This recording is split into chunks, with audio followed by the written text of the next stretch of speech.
કરવામાં આવે, ઈર્ષા દેખાઈમાં કરવામાં આવે ને, બીજાને ઉતારી પાડવા માટે કોઈ પણ આપણે કાર્ય કરીએ ને, એ કાર્ય આપણું સફળ થતું નથી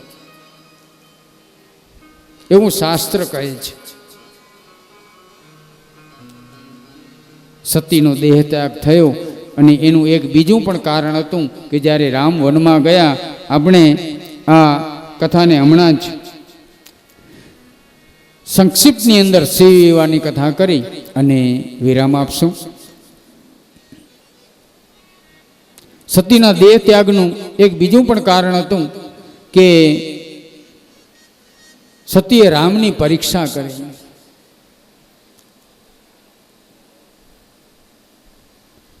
જ્યારે રામ વનવાસમાં હતા ત્યારે સીતાજીનું હરણ થયું અને રાવણે સીતાજીનું હરણ કર્યું. ત્યારે રામ સીતાના વિરહમાં રુદન કરતા હતા. તો સતીએ શિવને કહ્યું કે તમે આ રામને તમારા ઈષ્ટદેવ કહો છો, ભગવાન કહો છો, પરમાત્મા કહો છો, તો ભગવાન કાંઈ પોતાની સ્ત્રીના વિરહમાં આવી રીતે રડે ખરા, રુદન કરે ખરા? ભગવાનને તો બધી ખબર જ હોય ને. શિવે સતીને સમજાવ્યા કે દેવી, મારા ઈષ્ટદેવ રામ સાક્ષાત પરમાત્મા છે, તમે એના ઉપર શંકા ન કરો. સતી કે મારે એની પરીક્ષા લેવી છે. અને સતીએ પરીક્ષા લીધી. કેવી રીતે? સતીએ સીતાનું રૂપ લીધું. સીતાનું રૂપ લઈ અને એક વૃક્ષ નીચે, એક ઝાડવા નીચે સતી બેઠા. ત્યાં તો રામ લક્ષ્મણ સીતાની શોધમાં ત્યાંથી નીકળ્યા. હવે સતીએ પરીક્ષા લેવા માટે સીતાનું રૂપ લીધું અને સતીએ મનની અંદર નક્કી કર્યું કે રામ જો ભગવાન હશે તો મને ઓળખી જશે, નહીંતર સીતા સમજી લેશે. રામ ત્યાંથી નીકળ્યા, સતીને જોયા વૃક્ષ નીચે સીતાના સ્વરૂપે સતી બેઠા છે. અને ત્યારે રામે તરત જ એને પ્રણામ કરીને કહ્યું કે સતી, તમે એકલા, શિવ ક્યાં છે? સતી એક પણ શબ્દ બોલ્યા નહીં અને શરમાઈ નીચું જોઈ અને ત્યાંથી નીકળી ગયા. શિવની પાસે આવ્યા. શિવે કહ્યું કે દેવી, પરીક્ષા લીધી? અને ત્યારે સતી કહે છે, હરિ ઓમ. શિવ પાસે સતી ખોટું બોલ્યા.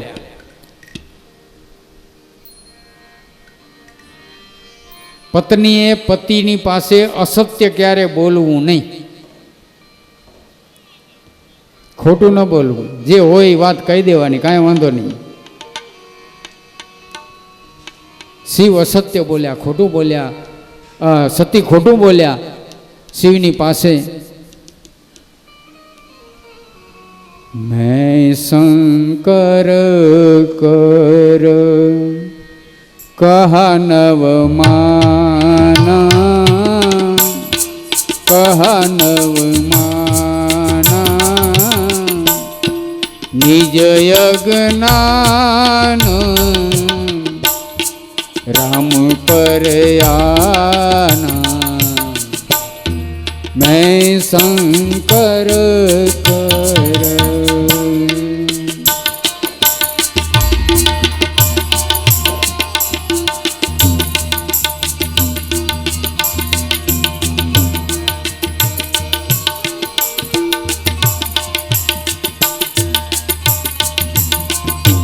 સતી શિવને કહે છે કે મેં કોઈ પરીક્ષા લીધી નથી, ખોટું બોલ્યા.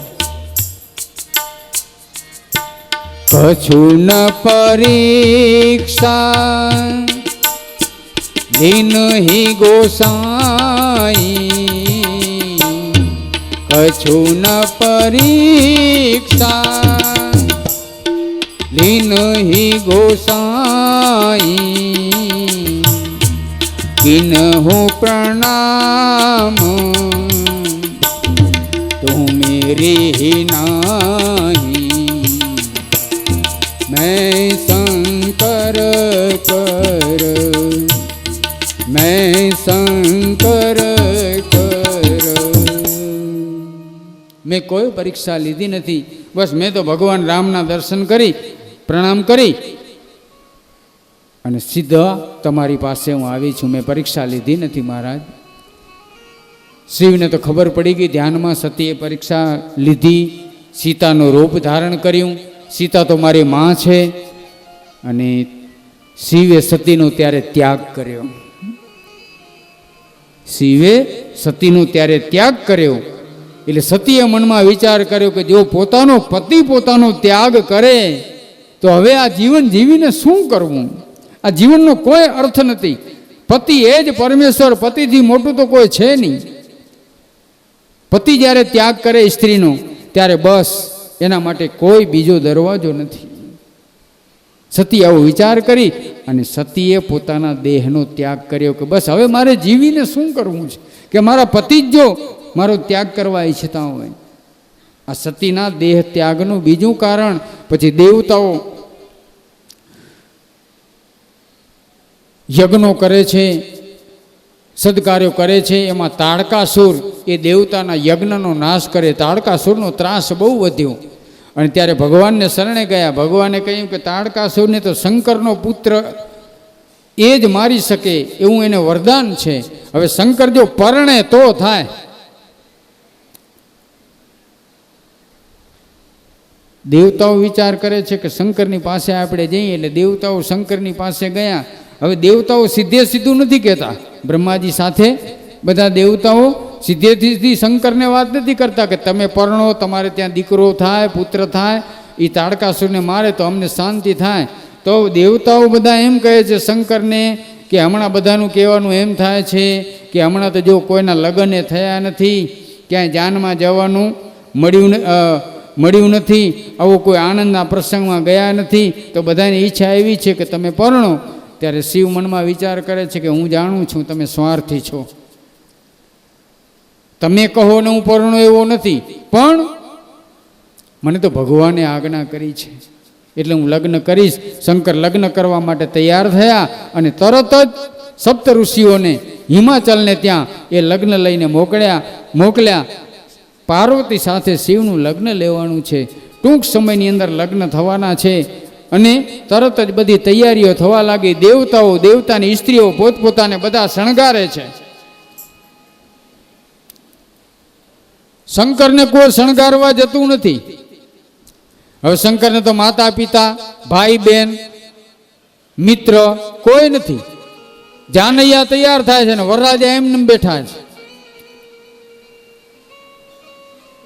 શિવને કોઈ તૈયાર કરવા શણગારવા માટે જતું નથી. ને શિવ તો કેવા નમે મૃત્યુ શંકા નમે જાતિ ભેદ પિતા નૈવ નમે નૈવ નૈવ ન માતા ન જન્મ ન બંધોર ન મિત્ર ગુરુ નૈવ શિષ્યમ ચિદાનંદ રૂપમ શિવોહમ શિવોહમ ચિદાનંદ રૂપમ શિવોહમ શિવોહમ.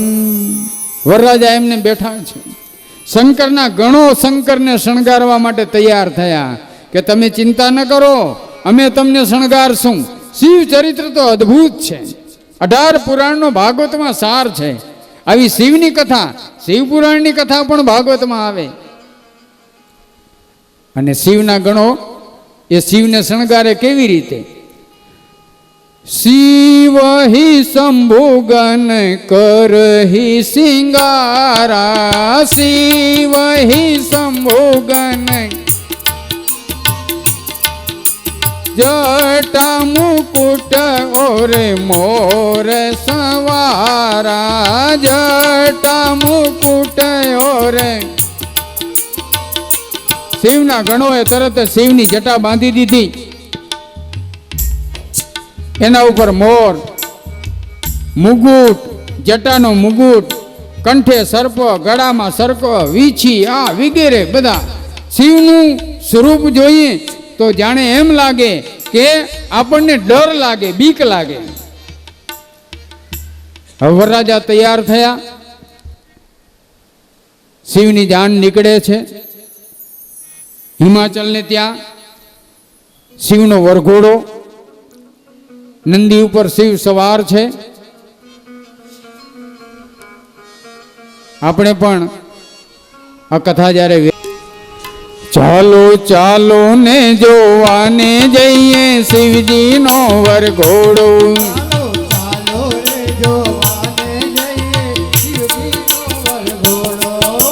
શિવજીનો વરઘોડો, ભોળાનાથનો વરઘોડો, શિવજીનો વરઘોડો,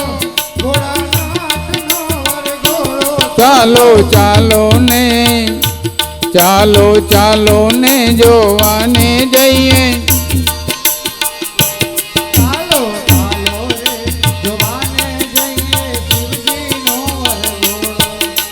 ઢોલ વાજાને ત્રાસા વાગે, શરણાઈઓ પણ વાગે, ઢોલ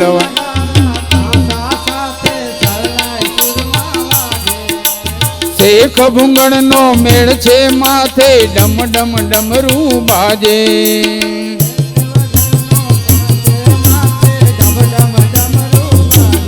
એવો ધીમો ધીમો ધીમો ધીમો ચાલ્યો જાય શિવજીનો વરઘોડો, ચાલો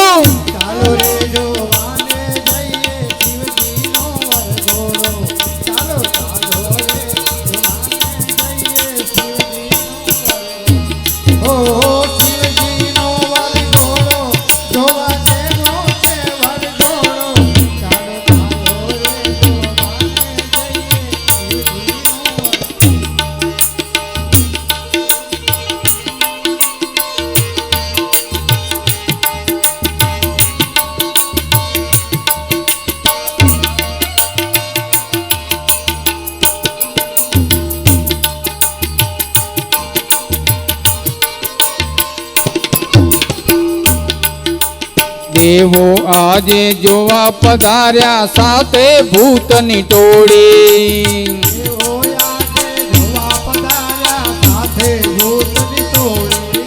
શિવજીની સાથે જોડાવા કોઈ તૈયાર નહોતું, કારણ કે દેવતાઓ જે હતા એ શિવજીની સાથે વરઘોડામાં કોઈ ચાલવા તૈયાર નહોતા.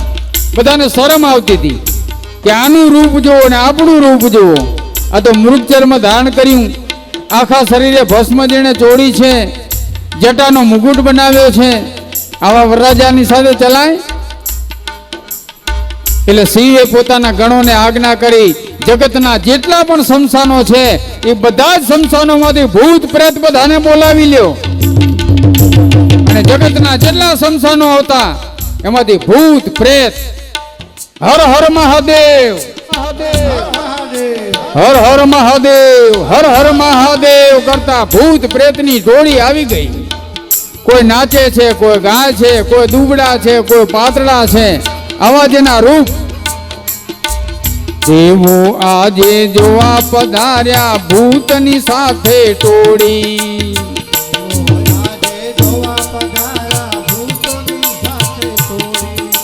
વાઘાંબર વસ્ત્રોને પહેર્યા અંગે ભસ્મ ચોડી,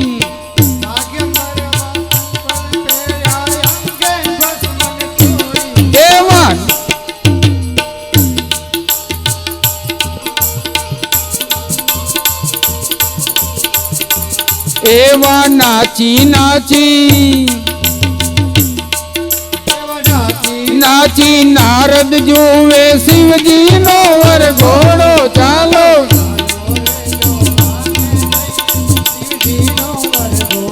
ચાલો ચાલો ને,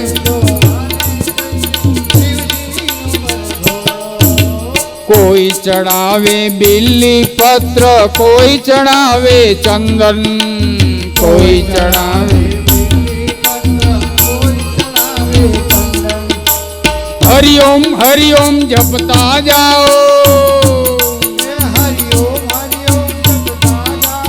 છૂટે જગના બંધન,